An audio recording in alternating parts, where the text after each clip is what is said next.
Hello everyone, आज हम लोग पढ़ने वाले हैं क्लास 11th की हिंदी की बुक से विदाई संभाषण की पार्ट 2। तो चलिए चैप्टर को स्टार्ट करते हैं। यहाँ लिखा है, आप बहुत धीर गंभीर प्रसिद्ध हैं। लेखक क्या कहते हैं लॉर्ड कर्जन को कि आप तो बहुत धीर गंभीर प्रसिद्ध हैं, यानी इस तरह से आप फेमस हैं कि आप हर काम को बहुत सोच समझकर, बहुत डीपली सोचकर करते हैं। उस सारी धीरता गंभीरता का आपने इस बार काउंसिल में बेकानूनी कानून पास करते और कन्वोकेशन वक्तृता देते समय दिवाला निकाल दिया। लेखक यहाँ कहते हैं कि आपका जो गुण है कि आप डीपली सोचकर हर काम को करते हैं, बहुत गंभीरता के साथ करते हैं, आपने अपने इस गुण का इस बार दिवाला निकाल दिया। जब आप काउंसिल में बेकानूनी कानून पास कर रहे थे और अपने कन्वोकेशन यानी कि दीक्षांत समारोह में आप जब भाषण दे रहे थे, तो उस वक्त आपने अपने इसी गुण का दिवाला निकाल दिया।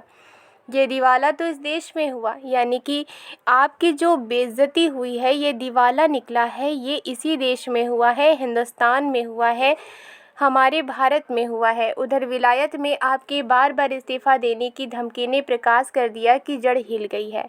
और जब आप ये चाह रहे थे, लेखक कह रहे हैं कि जब आप ये चाह रहे थे कि आपके इच्छानुसार कोई एक अंग्रेज को एक पद मिले, लेकिन जब उन्हें ये पद देने से इनकार किया जा रहा था, तब आपने ये इस्तीफ़ा देने की धमकी दी थी कि आप अपने पद से इस्तीफ़ा दे देंगे अगर आपके इच्छानुसार वो काम ना हुआ तो। लेकिन आपके इस्तीफ़ा देने की धमकी ने भी ये बात साबित कर दिया है कि आपकी जड़ हिल गई है, यानी कि आप कमज़ोर हो गए हैं, यानी आपकी बातों को कोई नहीं मान रहा है। इसी वजह से आप इस्तीफ़ा देने की बात कर रहे हैं। आगे लिखा है, अंत में वहाँ भी आपको दिवालिया होना पड़ा। वहाँ मतलब कि लॉर्ड कर्जन के अपने देश यानी इंग्लैंड में भी आपको दिवालिया होना पड़ा। वहाँ पर भी आपको बेइज्जती सहनी पड़ी और धीरता गंभीरता के साथ दृढ़ता को भी तिलांजलि देनी पड़ी। और डीपली जो सोचने समझने की ताकत थी, जो गुण था, उसे भी आपको तिलांजलि देनी पड़ी, यानी कि उसे भी आपको त्याग करना पड़ा। इस देश के हाकिम आपकी ताल पर नाचते थे, यानी जो हमारा देश है, हमारा देश भारत, यहाँ के जो ऑफिसर थे वो भी आपके ताल पर नाचते थे, यानी आप जो कहते थे वो हमेशा वही करते थे। राजा महाराजा डोरी हिलाने से सामने हाथ बांधे हाजिर होते थे, और इस देश के जो राजा थे, महाराजा थे, डोरी हिलाने का मतलब होता है कि जब भी कोई मैसेजेस दी जाती थी, कपड़े पर प्रिंट किया हुआ होता था मैसेज, और यहाँ पर एक इस तरह से होता था जिससे कि इसे रोल किया जा सके। ठीक है, तो इसे ही कहा जा रहा है लेखक के द्वारा कि जब भी राजा महाराजा जो होते थे, आप उन्हें इस तरह के मैसेजेस भेजते थे, तो वो भी आपके सामने हाथ बांधे हाजिर होते थे। आपके एक इशारे में प्रलय होती थी, यानी कि कयामत के जैसे हो जाती थी। आप एक इशारा करते थे और वो काम होना ही होना था। कितने ही राजों को मट्टी के खिलौने की भांति आपने तोड़ फोड़ डाला, और आपने जिस तरह से अत्याचार किया इस देश के प्रजा के ऊपर, इस देश के लोगों के ऊपर, वासी के ऊपर, तो उसमें से ऐसे बहुत सारे राजा थे जो आपके हुक्म को नहीं मानते थे। ऐसे राजाओं को आपने मिट्टी के खिलौने की तरह आपने तोड़ दिया, उन्हें कमज़ोर कर दिया। कितने ही मट्टी काट के खिलौने आपकी कृपा के जादू से बड़े बड़े पदाधिकारी बन गए। अब लेखक यहाँ कहते हैं कि ऐसे बहुत सारे खिलौने थे, यानी कि ऐसे बहुत सारे लोग थे। यहाँ पर मट्टी काट के खिलौने का मतलब है कि ऐसे बहुत सारे लोग थे जिनकी कोई वैल्यू नहीं थी, वो भी आपकी कृपा के जादू से, यानी आपने उसके ऊपर ऐसे मेहरबानी की कि उनकी वैल्यू ना होते हुए भी वो बड़े बड़े पोस्ट में एक अधिकारी बन गए। आपके इस इशारे में इस देश की शिक्षा पायमाल हो गई, यानी आपके इसी इशारे से हमारे देश की जो शिक्षा है वो नष्ट हो गई, यानी पायमाल हो गई, नष्ट हो जा गई। स्वाधीनता उड़ गई, हमारे देश की आज़ादी उड़ गई, बंगदेश के सिर पर आरा रखा गया। यहाँ पर लेखक कहते हैं कि जो हमारा बंगाल था उसके दो भाग आपने कर दिए। एक भाग जिसे आज बांग्लादेश कहा जाता है, तो ये लॉर्ड कर्जन की वजह से ही बंगाल का विभाजन हुआ था। इसीलिए लेखक कहते हैं कि सिर पर आरा रखना, इस तरह से एक लकड़ी होती है, इसके ऊपर आरी रखी जाती है ताकि ये दो भागों में बढ़ जाए। इसी तरह लॉर्ड कर्जन ने जो हमारा बंगाल था उसके ऊपर भी उन्होंने आरा रखा, यानी उस हमारे बंगाल को भी 2 भागों में बांट दिया उन्होंने, राइट। ओके। इतने बड़े माय लॉर्ड का ये दर्जा हुआ कि फौजी अफसर उनके इच्छित पद पर नियत ना हो सका और उनको उसी गुस्से के मारे इस्तीफ़ा दाखिल करना पड़ा, वो भी मंजूर हो गया। अब लेखक यहाँ पर व्यंग करते हुए कहते हैं, यानी ताना मारते हुए कहते हैं कि आप तो इतने बड़े माय लॉर्ड थे जिनके आगे पीछे तो कई राजा महाराजा हाथ बांधे खड़े रहते हैं। अफसर एक बात कहने पर वो हमेशा हाजिर हुआ करते थे, लेकिन आपका इतना बड़ा दर्जा होने के बाद भी आप ये सोचते थे कि आपके इच्छा अनुसार कोई एक फ़ौजी अफसर को आपकी इच्छा अनुसार पद मिले, यानी आप जो पद उन्हें देना चाहते थे वो पद उस अंग्रेज़ अफसर को मिले। लेकिन जब उन्हें ये पद नहीं मिला तो आपने उसके गुस्से के मारे इस्तीफ़ा आपको दाखिल करना पड़ा और आपका इस्तीफ़ा भी मंजूर हो गया। उनका रखाया एक आदमी नौकर ना रखा, उल्टा उन्हीं को निकल जाने का हुक्म मिला। यहाँ पर लेखक ये कहना चाहते हैं कि लॉर्ड कर्जन का दर्जा चूँकि बहुत बड़ा था, इसलिए वो सोचते थे कि उनकी इच्छा अनुसार ही कोई एक पर्सन को एक उचित पद मिले उनके इच्छा अनुसार, यानी कि लॉर्ड कर्जन के इच्छा अनुसार। लेकिन लॉर्ड कर्जन जो चाहते थे कि किसी एक जिसे वो चाहते थे वो पद दिलाना, उसे तो वो पद नहीं मिला, उल्टा लॉर्ड कर्जन को ही भारत देश से निकल जाने का हुक्म मिल गया। जिस प्रकार आपका बहुत ऊंचे चढ़कर गिरना यहाँ के निवासियों को दुखित कर रहा है, गिरकर पड़ा रहना उससे भी अधिक दुखित करता है। यहाँ लिखा है कि जिस तरह से आप इतना ऊंचे पद में थे, इतने ऊंचे पद पे थे और अचानक ही आपको गिरना पड़ा, आपको इस्तीफ़ा देने की मांग की जाने लगी, तो ये बात यहाँ के निवासियों को तो दुखी कर ही रहा है कि आप इतने बड़े ऊंचे पोस्ट में होने के बाद भी आपको अब इस्तीफ़ा देना पड़ रहा है। लेकिन उससे भी ज़्यादा दुख की बात ये है कि आप जब इतने ऊंचे पद से होते हुए आपको इस्तीफ़ा देने के लिए कहा गया, अब इतना ऊंचा पद तो आपके पास नहीं रहा है, लेकिन अब जब आप गिर चुके हैं, यानी आपका प्रमोशन नहीं हुआ है, आप उल्टा नीचे की ओर गिर गए हैं, उस वक्त भी किसी ने भी आपको सपोर्ट नहीं किया और भारत देश के निवासियों को ये बात और भी ज़्यादा दुखी करती है कि आपको कोई सपोर्ट भी नहीं कर रहा।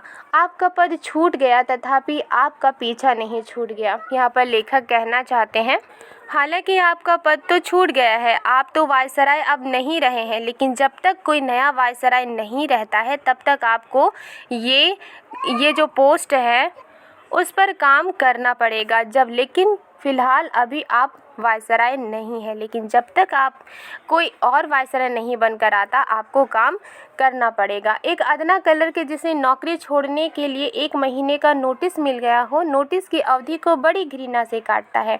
अब एक एग्जाम्पल देकर लेखक कहते हैं, लॉर्ड कर्जन को व्यंग करते हैं, उन्हें ताना मारते हैं कि एक अदना जो क्लर्क होता है, एक छोटा सा जो क्लर्क होता है जिसे नौकरी छोड़ने के लिए 1 महीने पहले ही नोटिस मिल गया हो और वो छोटा सा क्लर्क ये जानता है कि उसे वो जो नोटिस मिली है उसको 1 महीने तक काम करना है, फिर उसके बाद उसको वो नौकरी छोड़ देनी पड़ेगी।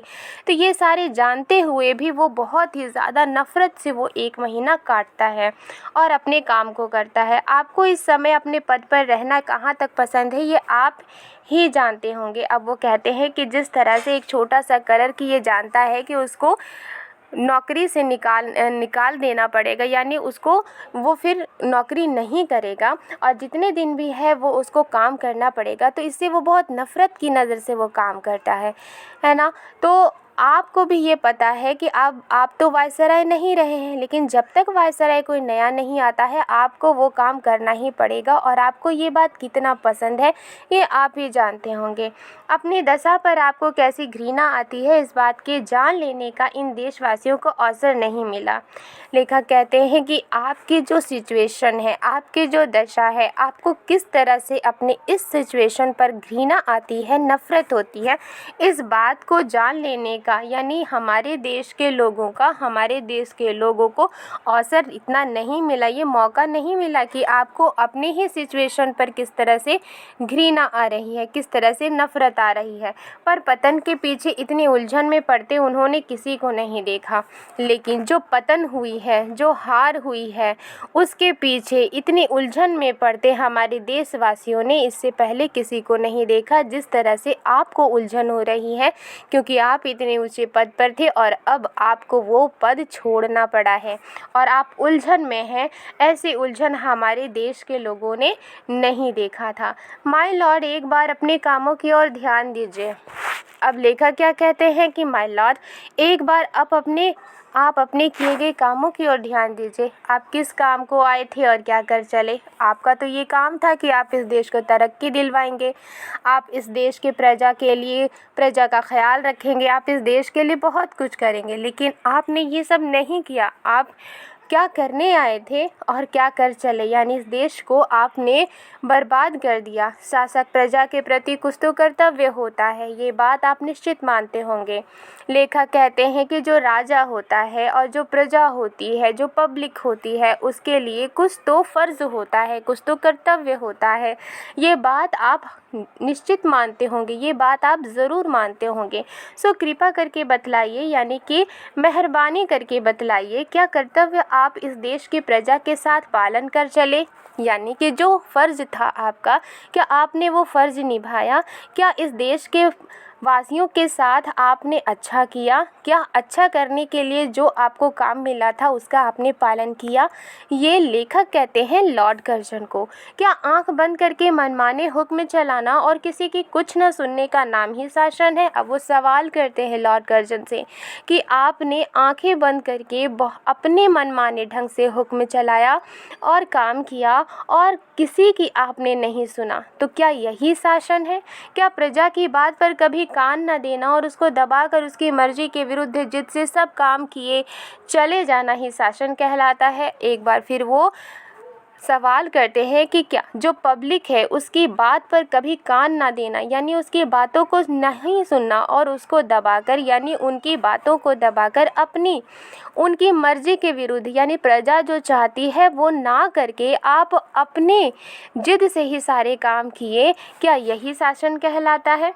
एक काम तो ऐसा बतलाइए जिसमें आपने जिद छोड़कर प्रजा की बात पर ध्यान दिया हो।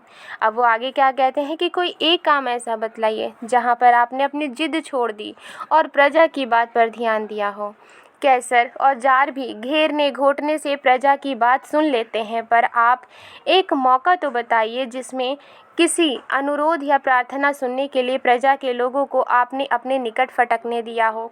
यहाँ पर जो कैसर है और जार है, कैसर के माने यहाँ पर लिखा है रोमन तानाशाह जूलियस सीजर के नाम से बना ये शब्द था, जो तानाशाह जर्मन शासकों के लिए यूज़ होता था, यानी जो जर्मन के तानाशाह शासक हुआ करते थे, राजा हुआ करते थे, जो हमेशा अपनी मनमानी करते थे, उन्हीं के लिए ये कैसर वर्ड यूज़ किया गया है। और जार ये भी जूलियस सीजर से बना एक शब्द है जो विशेष रूप से रूस के तानाशाह शासकों, यानी रूस के जो राजा हुआ करते थे और जो बहुत तानाशाह थे, क्रूर हुआ करते थे, उनके लिए यूज़ होता था। इस शब्द का पहली बार बुल्गेरियाई शासक 913 में के लिए प्रयोग हुआ था। राइट। तो लेखक क्या कहते हैं कि जो केसर और जार भी जो थे उनको घेरने घोटने से, घेरने घोटने मतलब आप उनको टोकने से, उनसे सवाल पूछने से, उनसे रिक्वेस्ट करने से प्रजा की बात भी वो सुन लेते थे। वो इतने कट्टर थे लेकिन फिर भी वो प्रजा की बात सुनते थे। पर आप एक मौका तो बताइए यार, पर आप ये तो बताइए कि आपने कभी किसी के अनुरोध को, यानी किसी की प्रार्थना को आपने सुना हो? सुनने के लिए, प्रजा के लिए लोगों को आपने अपने निकट फटकने दिया हो? यानी कि आप एक मौका तो बताइए, क्या कभी आपने किसी की प्रार्थना सुनने के लिए आपने किसी भी प्रजा को अपने निकट फटकने दिया है और उनकी बात सुनी हो? नादिर शाह ने जब दिल्ली में कत्ले आम किया तो आसिफ शाह के तलवार गले में डालकर प्रार्थना करने पर उसने कत्लेआम उसी दम रोक दिया था। नादिर शाह चूँकि ईरान के थे और उन्होंने जब दिल्ली के हमारे भारत में आक्रमण किया तो उस वक्त के जो बादशाह थे उन्होंने उसे हरा दिया और वहाँ पर कत्लेआम करना शुरू किया। तो उसी वक्त आसिफ जाह जो थे उन्होंने अपने गर्दन पर तलवार रख ली, गले में तलवार डाल ली और उनसे प्रार्थना किया, नादिर शाह से प्रार्थना किया कि अगर आप लोगों का कत्लेआम करेंगे तो मैं भी अपने आप को मार दूंगा। तो उनकी इस रिक्वेस्ट से नादिर शाह ने वो जो युद्ध था वो रोक दिया, कत्लेआम को रोक दिया।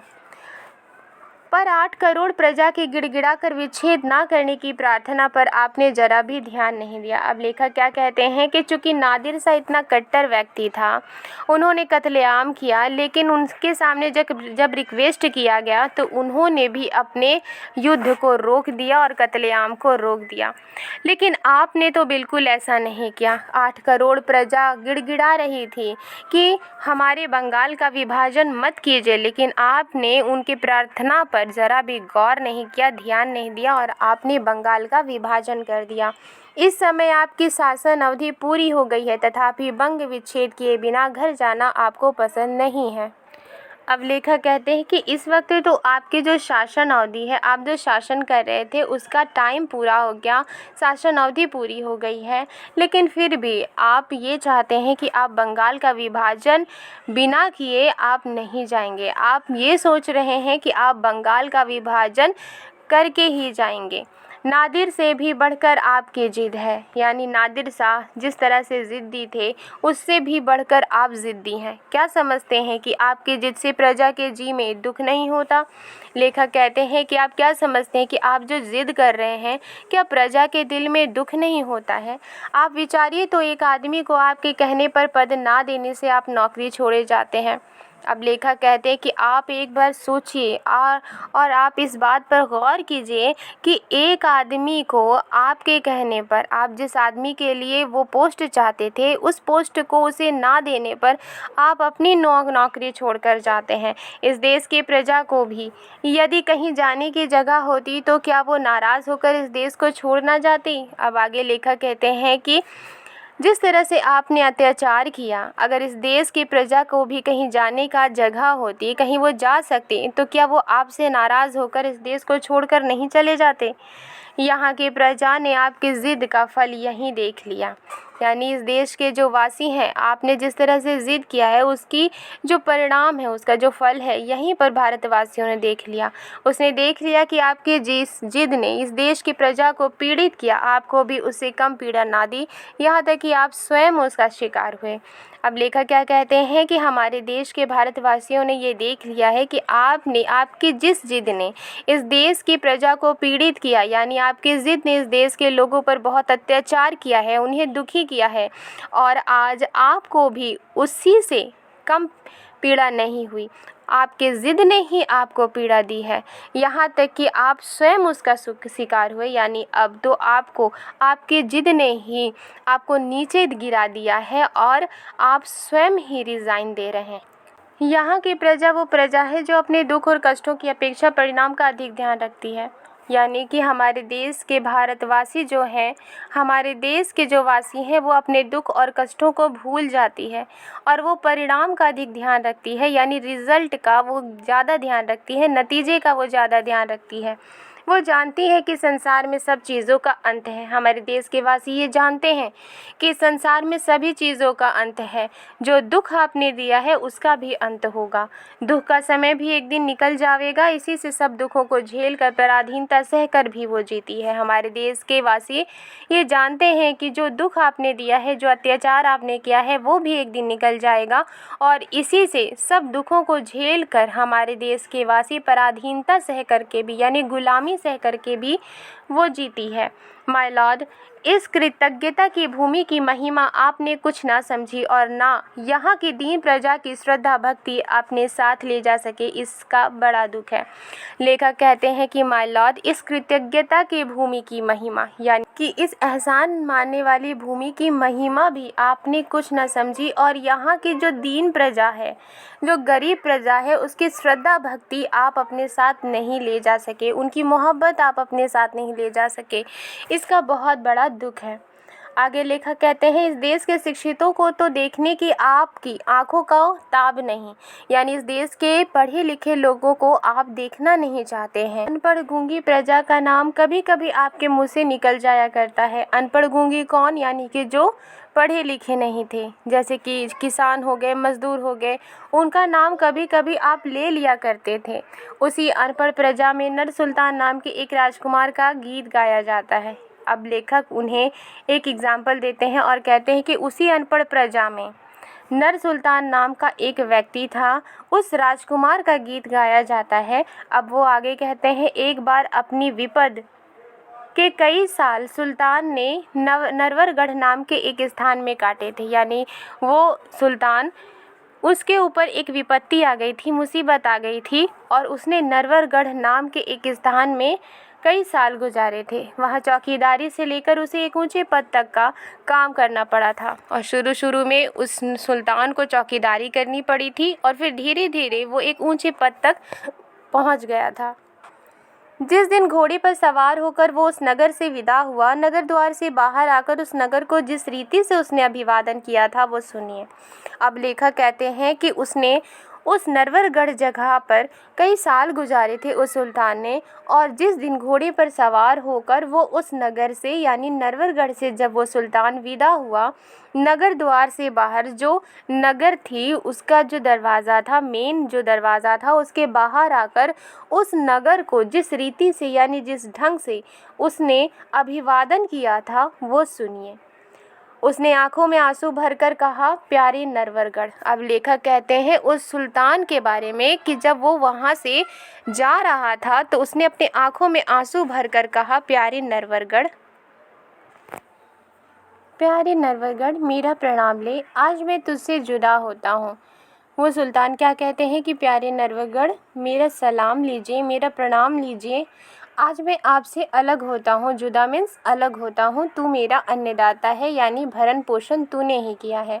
अपनी विपद के दिन मैंने तुझ में काटे हैं, यानी कि जो मुसीबत आई थी उस मुसीबत के दिनों में भी मैंने तुझ में ही काटे हैं, मैंने तुम्हारे यहाँ ही काटे हैं। तेरी ऋण का बदला मैं गरीब सिपाही नहीं दे सकता, यानी तुम्हारा जो कर्ज है, मेरे ऊपर जो तुम्हारा कर्ज है, मैं गरीब सिपाही हूँ, इसका बदला मैं नहीं दे सकता। प्यारे भाई नरवरगढ़, यदि मैंने जानबूझकर एक दिन भी अपनी सेवा में चूक की हो, यहाँ की प्रजा की शुभ चिंता ना की हो, यहाँ की स्त्रियों को माता और बहन की दृष्टि से ना देखा हो, तो मेरा प्रणाम ना ले, नहीं तो प्रसन्न होकर एक बार मेरा प्रणाम ले और मुझे जाने की आज्ञा दे। अब वो सुल्तान क्या कहते हैं? वो कहते हैं कि भाई नरवरगढ़, अगर मैंने जानबूझकर एक दिन भी अपनी सेवा में कोई चूक की हो, अगर मैंने कभी अपनी सेवा में गलती की है, यहाँ की प्रजा की शुभ चिंता ना की हो, यानी जी यहाँ की जो प्रजा है उसकी खुशियों का ध्यान अगर नहीं रखा है, अगर मैंने स्त्रियों को माता और बहन की नज़र से नहीं देखा है, तो मेरा प्रणाम मत दीजिए। अगर ऐसा नहीं है तो खुश होकर एक बार मेरा प्रणाम लीजिए और मुझे जाने की आज्ञा दीजिए, यानी इजाज़त दीजिए। माय लॉर्ड, जिस प्रजा में ऐसे राजकुमार का गीत गाया जाता है, उसके देश से क्या आप भी चलते समय कुछ संभाषण करेंगे? अब लेखक लॉर्ड कर्जन को व्यंग करते हुए कहते हैं कि जिस प्रजा में ऐसे नर सुल्तान का गीत गाया जाता है, उसके देश से क्या आप भी चलते समय कुछ संभाषण करेंगे, यानी आप भी कुछ स्पीच देंगे? क्या आप कह सकेंगे, अभागे भारत, मैंने तुझसे सब प्रकार का लाभ उठाया और तेरी बदौलत वो शान देखी जो इस जीवन में असंभव है। अब लेखक कहते हैं कि क्या आप इस देश से जाते वक्त कुछ स्पीच देंगे? क्या आप ये कह सकेंगे कि अभागे भारत, यानी ए अनलकी भारत, मैंने तुझसे सब प्रकार का लाभ उठाया, यानी कि मैंने तुझसे तो बहुत सारे लाभ लिए, बहुत सारे बेनिफिट मुझे मिली, तेरी बदौलत वो शान देखी, यानी कि ए भारत, तेरी बदौलत ही मैंने बहुत सी शान देखी है जो इस जीवन में असंभव है, यानी कि तुम्हारे बदौलत ही है भारत, तुम्हारे ही बदौलत मैंने शान देखी किए जो मेरे जीवन में असंभव था। तूने मेरा कुछ नहीं बिगाड़ा, यानी कि ऐ देश तूने मेरा नहीं बिगाड़ा, पर मैंने तेरे बिगाड़ने में कुछ कमी ना की। ये व्यंग करते हुए लेखक कह रहे हैं लॉर्ड कर्जन को कि क्या आप ऐसा कह सकेंगे, क्योंकि आपने तो इतने सारे अत्याचार किए हैं कि आपने इस देश को बिगाड़ दिया। संसार के सबसे पुराने देश, जब तक मेरे हाथ में शक्ति थी, तेरी भलाई की इच्छा मेरे जी में न थी। अब लेखक कहते हैं कि क्या आप ये कह सकेंगे कि संसार का ऐ देश तू संसार का सबसे पुराना देश है, और जब तक मेरे हाथ में ताकत थी, मैंने तेरी भलाई की इच्छा मेरे जी में ना थी। यानी कि मेरे हाथ में तो ताकत थी कि तुझे और बेहतर कर सकूं, डेवलप कर सकूं, तरक्की इस देश में हो, लेकिन मेरे हाथों में शक्ति थी, लेकिन फिर भी तेरी भलाई के लिए मेरे ऐसा दिल में कुछ भी नहीं था कि मैं तेरी भलाई कर सकूं। क्या आप ऐसा कहेंगे? अब कुछ शक्ति नहीं है जो तेरे लिए कुछ कर सकूं। अब लेखक कहते हैं कि क्या आप ये कहेंगे कि अब मेरे पास कोई शक्ति नहीं है, क्योंकि मैंने रिज़ाइन दे दिया है, मेरे पास कोई ताकत नहीं है कि मैं ऐ भारत तेरे लिए कुछ कर सकूं, पर आशीर्वाद करता हूँ कि तू फिर उठे और अपने प्राचीन गौरव और यश को फिर से लाभ करे। अब लेखक कहते हैं कि व्यंग करते हुए कि क्या आप ये कहेंगे कि मैंने तो तेरे लिए कुछ नहीं किया, लेकिन ये आशीर्वाद करता हूँ, यानी कि ये प्रार्थना करता हूँ कि तू फिर उठे। यानी किसको फिर उठने की बात की जा रही है? भारत देश को, क्योंकि लॉर्ड कर्जन ने तो भारत पर बहुत अत्याचार किए, राइट। तो ये लेखक कहते हैं कि क्या आप ये कहेंगे कि आप आशीर्वाद करते हैं, यानी कि आप प्रार्थना करते हैं कि तू फिर उठे, यानी ऐ भारत देश तू फिर उठे और अपने प्राचीन गौरव, यानी जो तुम्हारी प्राचीन यश थी, जो गौरव था, उसको फिर से लाभ करे, मेरे बाद आने वाले तेरे गौरव को समझे। यानी कि लॉर्ड कर्जन तो अब रिज़ाइन दे चुके हैं, वो इस्तीफ़ा दे चुके हैं, अब तो वो वहाँ से जा रहे हैं। तो अब लेखक कहते हैं कि क्या आप ये कहेंगे कि आपके बाद जो भी आए वो इस देश के गौरव को समझे। आप कर सकते हैं और ये देश आपकी पिछली सब बातें भूल सकता है। अब लेखक कहते हैं कि ये जितनी भी सारी बातें हैं आप कह सकते हैं और ये देश आपकी पिछली बातें भूल सकता है। आपने जितने अत्याचार किए, ये देश आपके उन सारे अत्याचारों को भूल सकता है अगर आप ये कहें। पर इतनी उदारता माय लॉर्ड में कहा, लेकिन आप ऐसा कहेंगे, ऐसा दिल आपके पास कहाँ है, ऐसी उदारता आपके पास कहाँ है, राइट। तो ये थी चैप्टर जिसमें लेखक व्यंग करते हुए लॉर्ड कर्जन को कहते हैं, राइट। ओके, आई होप आपको ये चैप्टर समझ में आई है तो लाइक एंड सब्सक्राइब करना मत भूलिएगा और इस चैनल को शेयर करना मत भूलिएगा। मिलती हूँ नेक्स्ट वीडियो में एक नए चैप्टर के साथ। Thank you.